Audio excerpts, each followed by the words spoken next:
What's up, everybody? It's Soren Baker here on Unique Access Entertainment. As always, please hit that subscribe button right there. As y'all know, it's free. That enables us to keep coming to you guys as often as possible with as many interviews as possible. So please hit that subscribe button, like our content, share our content, post it on social media, like it, subscribe, all that. Act about it, be about it, each one teach one. We appreciate your guys' support. Now, today, we have the honor and the privilege. What are you, Muslim? Each one teach one? You know, I dabble in a little bit of everything, man. But today, we have the honor and the privilege of being joined by Sticky Fingaz. Thank you for coming through, sir. Thank you for having me, sir. Yes, of course, Sticky Fingaz is an icon in the game. We're going to get into a lot of that today, and really appreciate you coming through. So, Sticky, I was always intrigued. You kind of an icon too, a little bit, you know, maybe in my eyes, because I hate doing interviews. But I said Soren Baker. I said, I know Soren Baker. You know, the work you did back in the days and everything. So you know, you got a famous name in my eyes. Well, I appreciate that. Thank you. It's as they say, man, it's great to be appreciated, and you know, I really appreciate you doing this for me. Glad we're reconnected after a few years now. But speaking of many moons ago, I was always curious for you, before you got in Onyx, when they did the and we do it like this for Profile Records, before you joined the group, by the time before you joined the group, had you heard the song? Were you familiar with it? Did you know it? Like, Fredo's was my cousin. So you were very familiar. Yeah, of course. We family. I wasn't in the group, but we still family. I still knew what he was doing and what was going on in his life. You know what I mean? And I love that song. That song was dope to me. So why weren't you in the group at the time then? Because I wasn't. I was just his younger cousin, you know?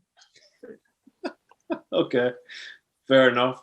So then after things didn't move forward with Profile, how did that help or shape you guys on the business side creatively anyway? And it's not that things didn't move forward with Profile. They didn't move forward with Profile. They they wanted a more hip hop, not to take anything away from Profile, but they were just shopping a deal, and they ran this Jam Master Jay, and they were specifically shopping a deal with Jam Master Jay, not just like every label on the planet. You know what I mean? Right. Well, that explains the Profile connection initially, I guess. So then, of course, follow up a couple years later, that's when I had first heard of you guys with Throw Your Guns, of course. And at the time, being in Baltimore, Maryland area, that song was so huge and very different sonically. And I know from talking to you over the years, you guys were very big on being different. So at that I wouldn't say different, just original. Being original. Yes. Yeah. So where does that come from you on the creative side? Where does what come from? Being original? Yes. Where does it come from? The need to be original or the process of being original? Both. That's funny. Not wanting to be like anybody, not being a copy, you know? You got to come up with your own shit, you know? You can't be like, hey, I invented the wheel when the wheel already exists, you know? Makes sense. Okay. And then early to Jam Master Jay, what drew him to you guys? What did he tell you that he liked about what you guys were doing early in the game? He loved the grimy style that me and Fredo had, you know, when we did Stik and Move. That's the first song that we did together. And it was one of the songs that they shot the Jam Master Jay at the time. So he heard that song. He's like, yo, this is the direction I want y'all to go and give me 10 of these songs and put Sticky in the group. Yes. And that being said, when you guys heard that Jam Master Jay had that feedback for you, how did that affect you? It was incredible. That's Run-DMC. You know, it's the greatest rap group ever to this date. So yeah, it was it put us on our toes. It made us on our A game and wanted to, you know, show and prove and show out. Gotcha. Fair enough. And then when we get to the album, one thing I was always intrigued about was how on a lot of the songs you guys had them all as, even if it was back to fuck up, like the album title was all together as one word.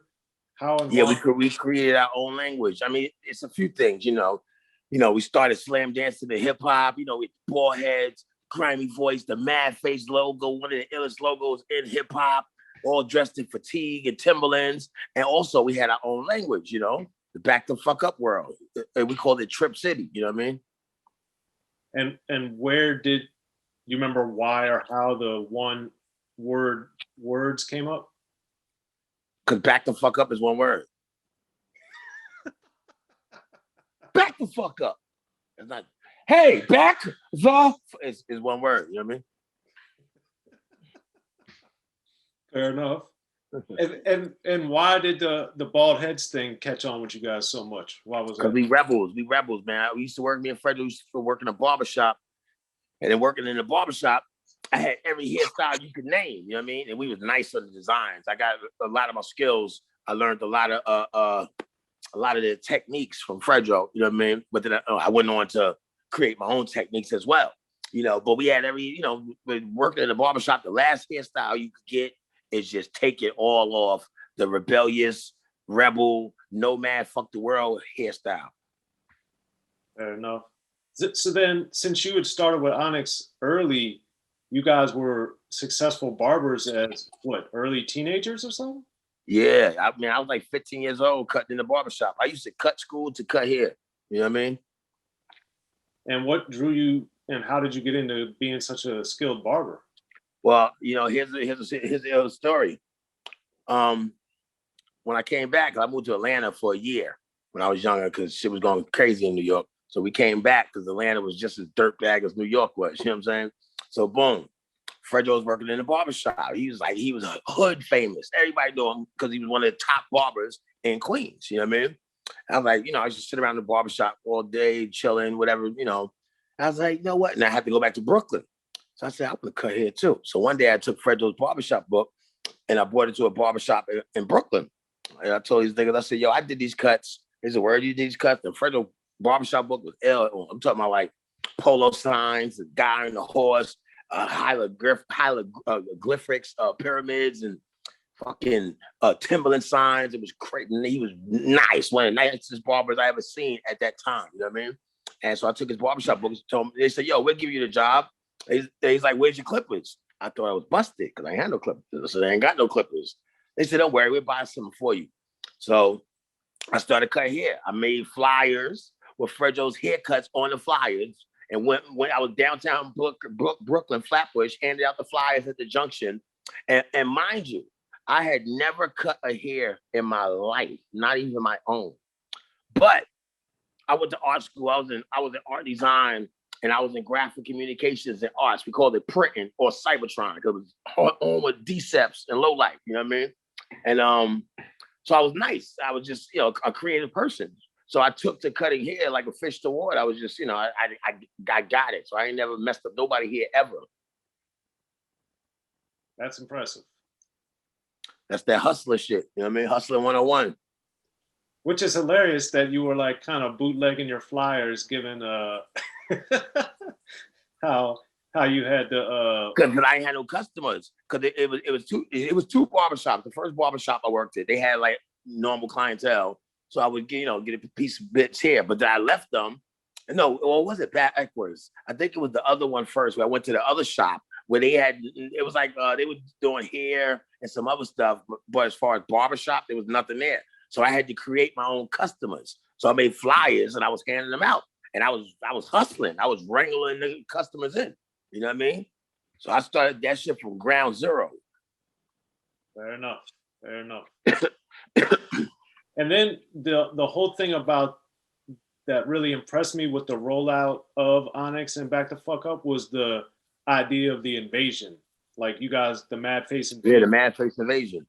So what was the genesis and the idea behind this invasion that you guys were going to do to the industry?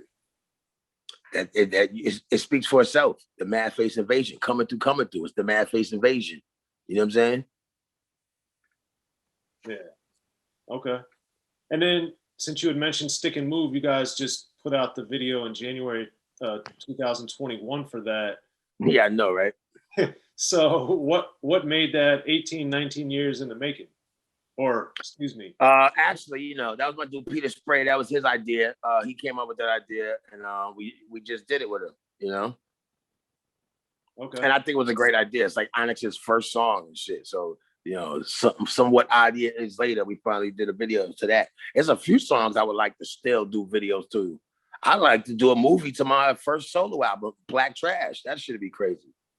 Well, that's I was going to get to that a little later, but since you brought it up, the idea of the title in and of itself, Black Trash, looking back, and even at the time, what made that like, oh, I'm going to call myself Black Trash and this is my thing? Why was that? Obviously, it was a flip on white trash. You know, I'm like, okay, if they were white trash, I must be black trash. At least that's what the world look at me like, right? So, but the album wasn't about me. It was about a fictitious character. I just used my government name instead of thinking of some fake name that could have been somebody else's name. I said, let me just use my fake name, because my real name's Sticky Fingers, but my fake name is the government name. You know what I mean? The autobiography of Kirk Jones, Black Trash. Right. And on the album, I really enjoyed the fact that the production with DJ Scratch in particular, and with you, the songs that you worked on the production too, I thought were really beyond great. They were so introspective and very digging into a lot of emotional stuff with, oh my God, what if I was white? These different conceptual things that I think were very different in a different way than maybe Onyx had done. So why at that point in your career did you want to go that direction conceptually? Because it was more in tune with my thinking and how I think about things. I don't think about just normal shit that everybody does. You know, I think it's a little bit a little bit more, I think, realistic, actually. You know what I mean? I don't just believe anything anybody fucking tells me. It's just because they've been telling us the same shit for 1,000 years, don't mean it's true, you know? Like, I don't believe shit stink until I smell it, you know? It's very true. Very true. And I think that ties into a lot of your acting. And I remember whatever it was, 20 years ago or more, when we had first talked about your Price of Air project that you were doing. Okay. Because the for those that aren't familiar, I think it's a very interesting concept, and we're seeing it now with it's happened with water almost. You know, Not almost. well, Hey, somebody needs to start selling rainwater. But I guarantee you that's the next shit they're gonna sell is rainwater. You know what I mean? A totally free business. You just got to pay for the plastic. They probably not even gonna put it in plastic. They're gonna find something cheaper than plastic. Plus, plastic is destroying the world, allegedly.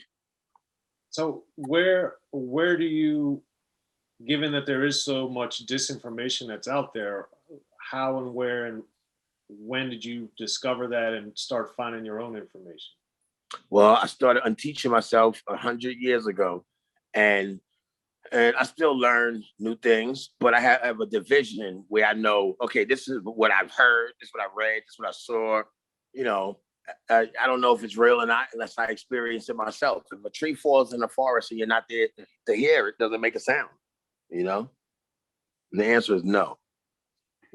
The world revolves around you. When you die, the world is over.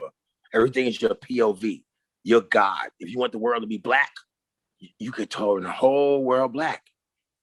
You know that? Let me see you make the whole world black. You just got to do it. Do it. How? How you gonna make the whole world black? You have to see it in your mind. All you gotta do is close your eyes. Boom. Whole world's black. The world is your POV, point of view. So when you die, the world's over. If you want the world to be black, close your eyes. You know, if you want to wake up on the wrong side of the bed and have negativity, do that. If you don't do that. As you think of, so shall it be.